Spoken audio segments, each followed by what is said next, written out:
Olá, pessoal. Nós vamos inaugurar agora nosso livro 3, né, de filosofia. Nós vamos falar nessa aula das escolas filosóficas helenísticas. Primeira coisa para adentrarmos ao assunto é esclarecer e voltar a uma matéria aqui, um tópico de história para entendermos o que é helenismo. Então, o helenismo, do ponto de vista do estudo da história da Grécia, é a quinta fase, né, do estudo do grego, quando o pai do Alexandre Grande, Felipe II de Queroneia, da Macedônia, derrota os gregos e aí nós teremos a última fase, né, como eu falei, da história da Grécia, que é o helenismo. Tá? Antes, a própria Grécia já estava fragilizada por conta da Guerra do Peloponeso, que foi aquele conflito que envolveu, de um lado, a Liga de Delos, com liderança de Atenas, do outro, a Liga do Peloponeso, com liderança de Esparta. Essa fragilização ela destrói o principal elo entre os gregos, que é o estudo, a cultura, a filosofia voltada para a comunidade, para a coletividade. Portanto, quando falamos de helenismo, nós vamos tratar agora de aspectos filosóficos que tratam da individualidade. Então, há um sentimento de oposição, de paradoxo, de contradição em relação a tudo que havia no mundo grego anterior à chegada dos macedônios, tá? Então, como sempre faço aqui, nós vamos pegar um mapa, né, para demonstrar onde ficava a Macedônia, essa parte em verde, e em laranja todas as conquistas de Alexandre. Esses pontinhos pretos são as cidades que ele fundou e colocava o nome de Alexandria, tá? Observe que ele sai lá do mundo grego e vai até a Ásia. Aí é uma matéria de história, um tópico de história, mas aí dá para perceber bastante o que eu falei, que é a fragilização, a fragmentação do mundo grego, um deslocamento do pensamento coletivo, da activitas, da coletividade grega, para uma filosofia individualista.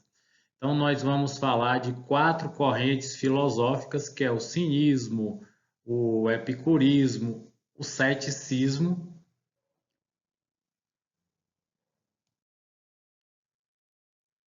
Bem, então vamos lá. Aqui uma definição da Marilena Chauí do que é helenismo. Então, helenismo, na fase helenística, houve uma conjunção entre valores gregos, tá? Ocidentais, clássicos, com valores orientais, aqueles valores ligados à antiguidade oriental, poder despótico, voltado para o controle de populações que trabalhavam sob regime de servidão coletiva.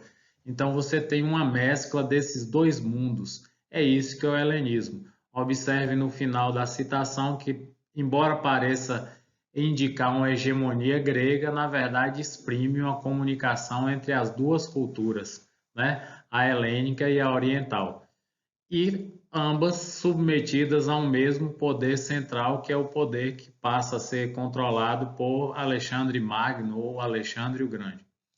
Como eu falei, vamos começar aqui com o cinismo. No cinismo, você tem uma crítica de alguns filósofos e mesmo alguns estudiosos da filosofia, que ela não se constituiu numa corrente filosófica, porque ela não teria essa preocupação com a questão metafísica, né? Mas, enfim, o cinismo ele parte de uma crítica aos valores da sociedade, tá? Ele começa a criticar a condenação da propriedade privada, ou melhor, ele condena a propriedade privada, as riquezas materiais, o poder político, relações de família, o saber intelectual, tudo aquilo que na concepção dos cínicos afastava o ser humano da sua natureza. O principal cínico é o Diógenes, né? Tem uma passagem aí no livro que o próprio Alexandre o Grande queria conhecer o Diógenes. Aí vai uma alegoria da representação do Diógenes é que ele vivia num barril. E aí, ao chegar de frente ao Diógenes, ele pergunta o que ele pretendia, o que ele queria. Aí ele vai e diz: a primeira coisa que eu quero é que você saia da frente do meu sol. Você está me tirando aquilo que você não pode me dar. Enfim, Diógenes é o principal cínico. E ele percorria as cidades à procura do homem perfeito, né? Com a lanterna, segundo se fala, uma alegoria da representação do Diógenes é essa. Mas o fulcro do cinismo é a busca da liberdade, o exercício contínuo da liberdade.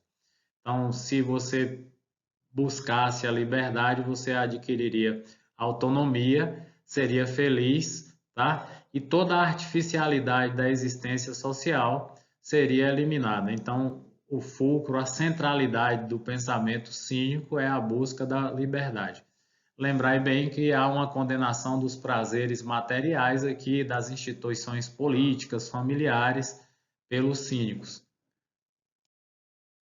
Bem, depois a próxima corrente filosófica que nós vamos falar é o epicurismo.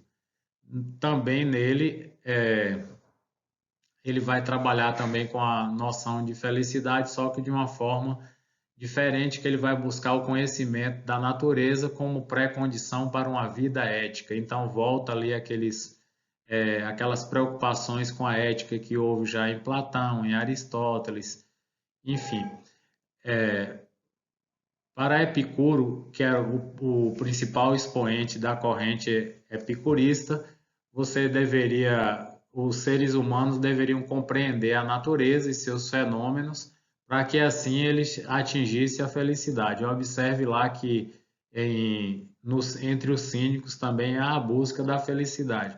Uma explicação bem simples para isso, bem rasa, superficial, é que com a destruição da ideia de civitas, da ideia de sociedade grega, do coletivo, por conta da ocupação macedônia, aquela destruição dos valores naturais dos gregos, a busca da felicidade agora constitui um mistério, algo bem comum em todas as características dessas correntes filosóficas aqui.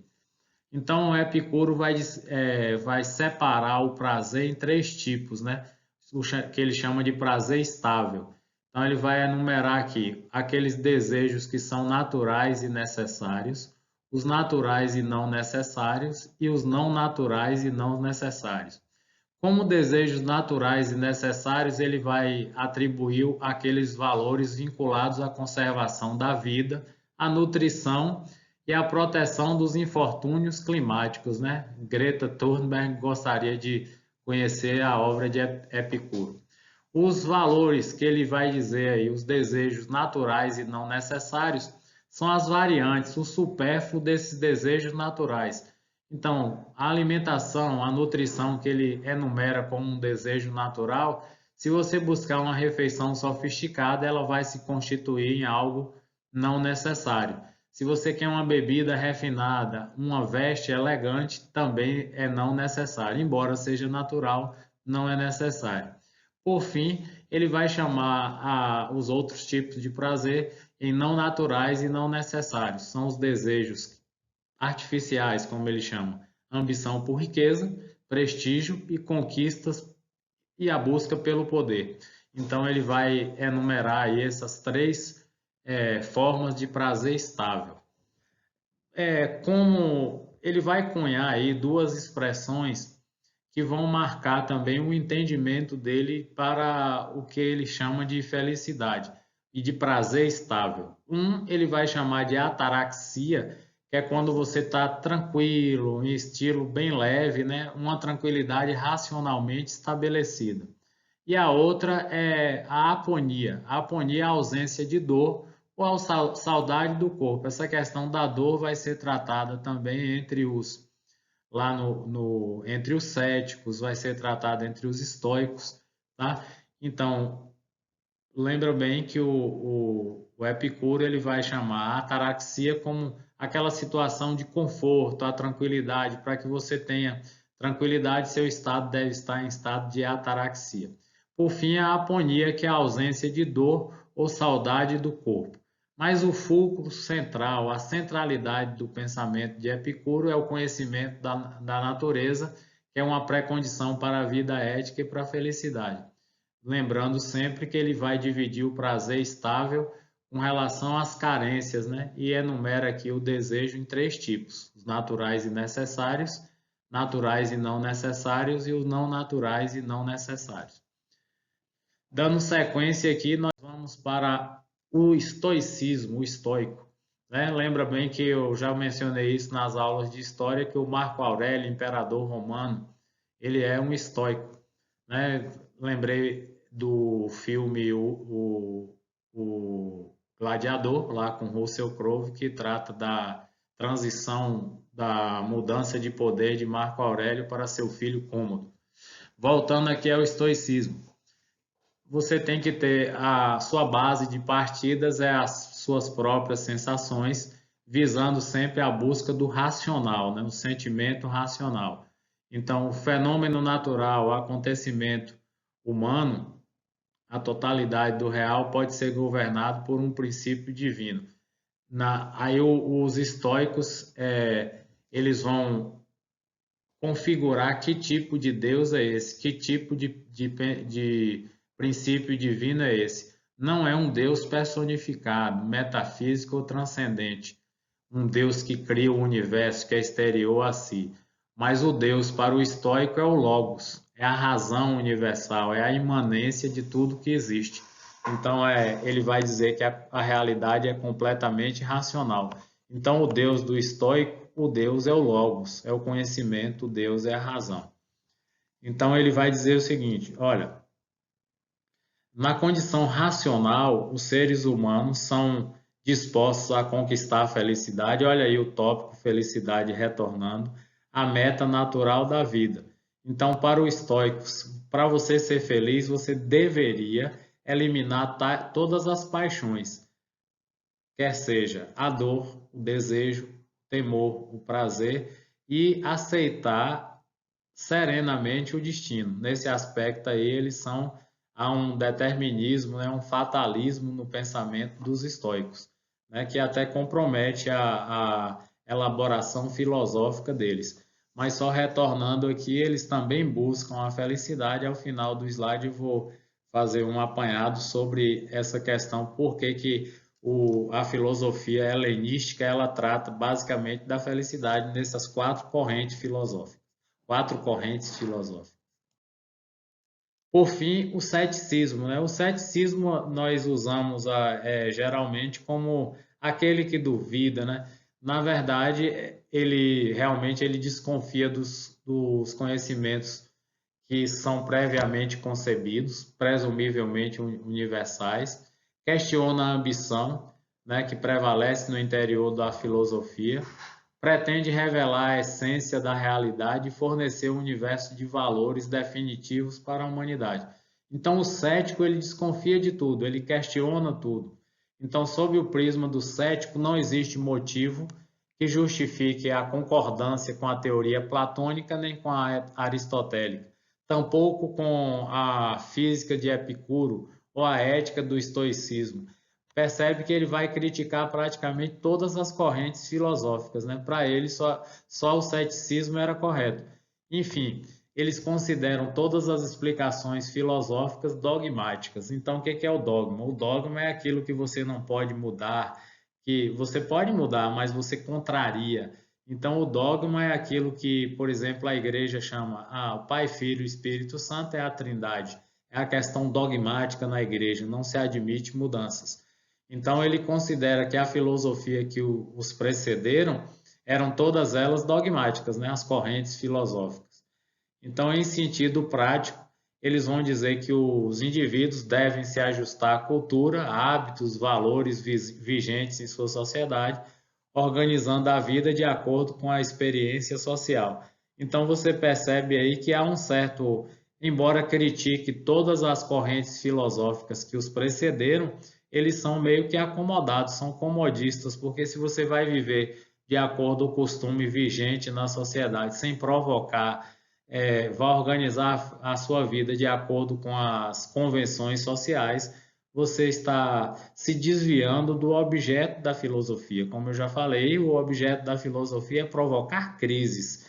e não resolvê-las. É o Humberto Eco que tem essa citação. Então, o filósofo ele vem para provocar crises, apontar o dedo, colocar o dedo na ferida daquilo que você não quer ver, não quer enxergar, não quer discutir. Então, essa é um dos objetos da filosofia, pelo menos aqui você fazer uma ideia primeira, primacial da filosofia é essa, tá? Então, como eu falei, que eu faria uma recapitulação dessas correntes. Veja bem, então a gente tem que relembrar o ambiente, né, o contexto histórico da Grécia com a chegada dos macedônios. Então, a fragilidade, a fragilização das polis gregas, em decorrência da Guerra do Peloponeso, ela vai facilitar a chegada do Filipe II, que é o pai de Alexandre Magno, e o domínio macedônio vai ocorrer nas cidades gregas. Até então, a noção do grego era uma noção de coletivo, de coletividade. Lembrem-se que eu falei que entre os gregos era bem importante, era supervalorizada a noção de paideia. Paideia é a educação grega em todas as suas nuances, em todos os seus aspectos. Então, com a chegada dos macedônios, que incorporam outros valores a essa convivência comunitária dos gregos, haverá uma dispersão cultural. Não que a cultura grega acabe, pelo contrário, ela vai até preponderar sobre alguns traços culturais dos macedônios. Mas, de início, a noção de coletividade entre os gregos, ela se perde. Então, observe que a busca pela felicidade em todas essas correntes filosóficas, ela é bem marcante, ela é um traço, né? É um traço, é uma centralidade nessas correntes filosóficas que nós mencionamos, porque elas buscam sempre a felicidade, é uma espécie de busca do elo perdido, daquela convivência que houve entre os cidadãos dentro da polis grega, você ir no Areópago deliberar, você ir na Eliaia, nos tribunais, tudo isso vai passando a ter um outro sentido, né? A noção de cidadania, ela vai se perder, não totalmente, mas principalmente porque você vai ter uma imbricação, uma junção com a cultura que eles entendiam como bárbara. Então, a partir daí, esses movimentos filosóficos que ocorrem, que nós chamamos de filosofia helenística, eles vão sempre buscar a felicidade. E só repetindo o que eu falei, é uma espécie de retorno ao elo perdido que há no movimento comunitário da Grécia.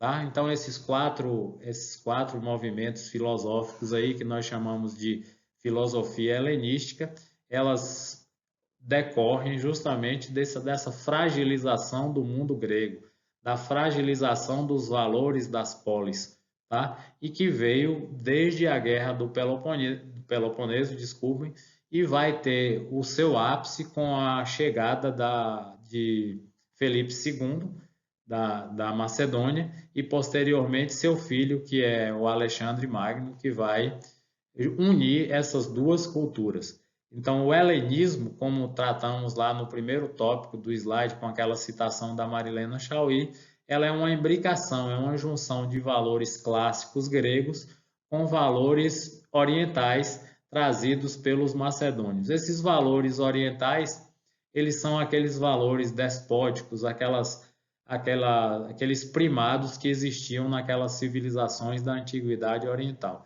Então, a junção dessas duas formas de entender o mundo, de entender a sociedade, é que nós vamos chamar de helenismo. Então, pessoal, fiquemos por aqui. Acessem o livro, esse é o livro 3 de filosofia, resolvam as atividades que eu vou postar lá no Google Classroom, colocarei-as no mural. Boa sorte, bom dia e bons estudos.